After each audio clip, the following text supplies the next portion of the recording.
Le mercredi 8 avril 2015, notre bateau, le Musica, accoste en début de matinée à Fort-de-France, préfecture du département de la Martinique. Cette île d'origine volcanique s'étire sur environ 70 km de long pour 30 km de large. Elle culmine à 1400 mètres d'altitude à la montagne Pelée et sa population s'élève à 400 000 habitants.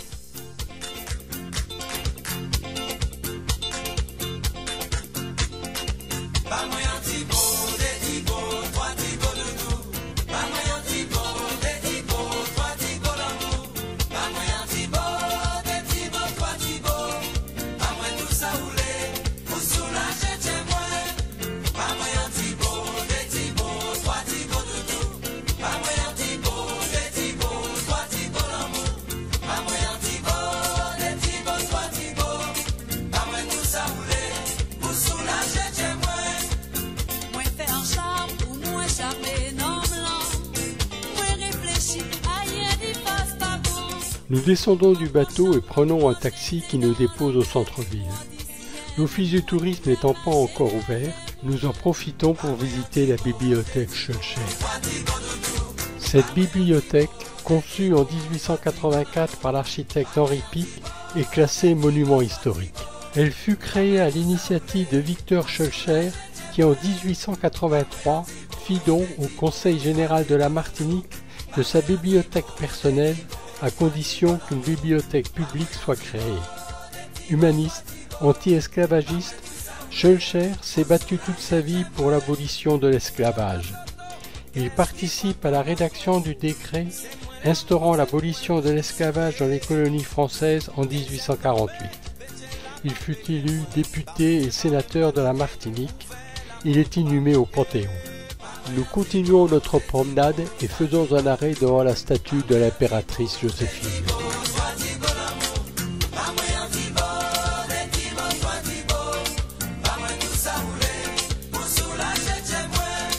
Nous nous arrêtons au stand de l'Office du tourisme où nous louons un audio-guide et un plan de la ville pour visiter les sites principaux de Fort-de-France.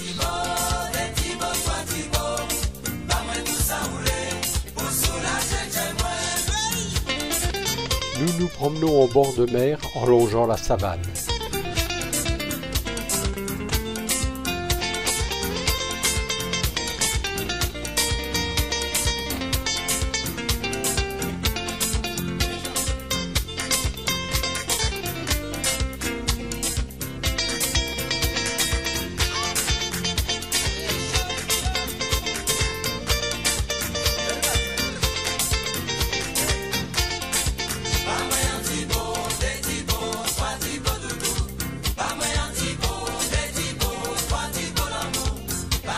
Nous rebroussons chemin et nous dirigeons vers la cathédrale Saint-Louis. En cours de route, nous passons devant le musée d'archéologie précolombienne et l'hôtel L'Impératrice.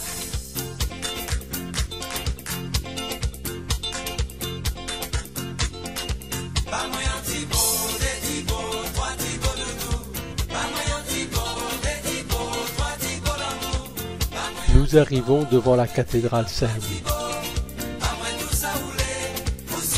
La cathédrale. La place devant la cathédrale. Nous visitons l'intérieur de la cathédrale de style romano-byzantin.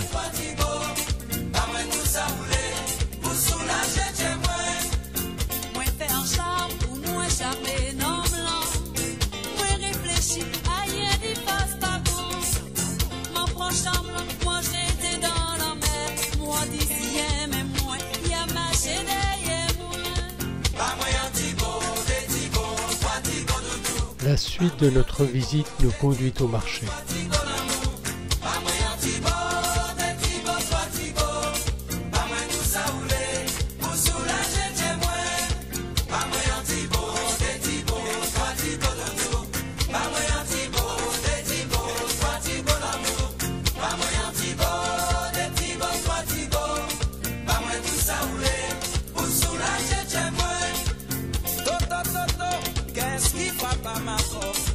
C'est moins l'amour, c'est moins tout sucré.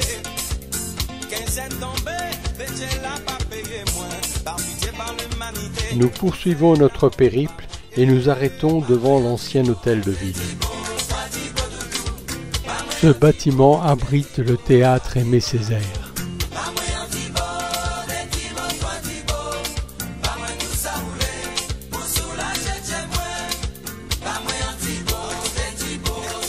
L'autre côté de la rue, en face de l'ancien hôtel de ville.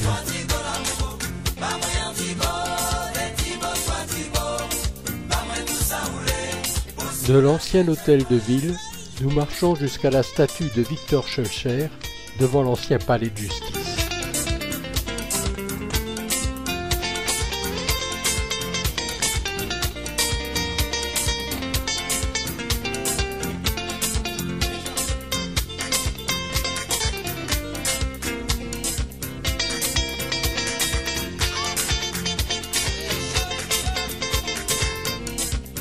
Nous passons devant la préfecture de la Martinique.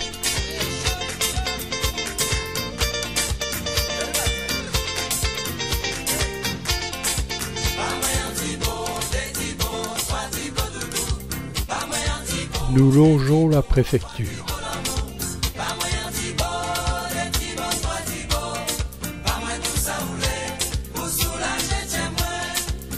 Le mois de mai, c'est le mois de chaleur. Tous petits oiseaux qui a changé plumage. Nous nous rendons à la gare routière et attendons un bus qui doit nous conduire au jardin de Balata. Au bout de 40 minutes d'attente, il y avait, paraît-il, un mouvement de grève. Nous perdons patience, élons un taxi et en compagnie d'un jeune couple, également passager du Musica, nous arrivons à Balata, le bâtiment d'accueil à l'entrée du jardin.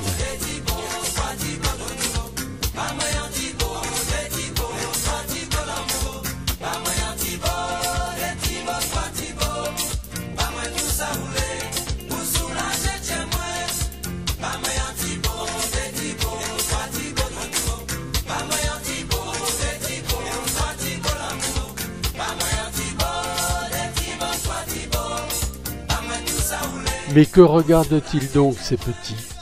C'est une mygale.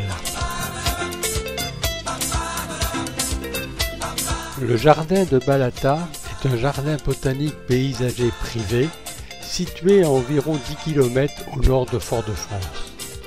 Il a été ouvert au public en avril 1986.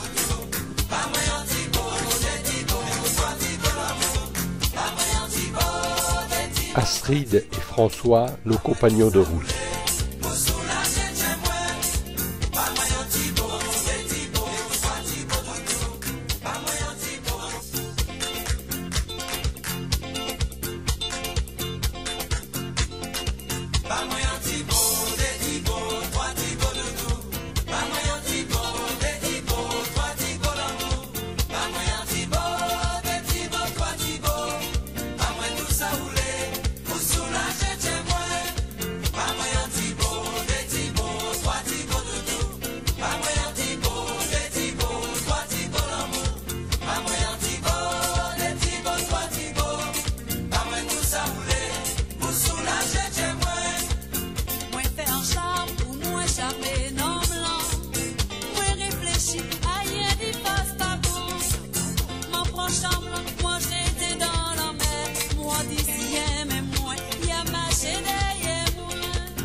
Nous revenons du jardin de Balata par le bus de ville.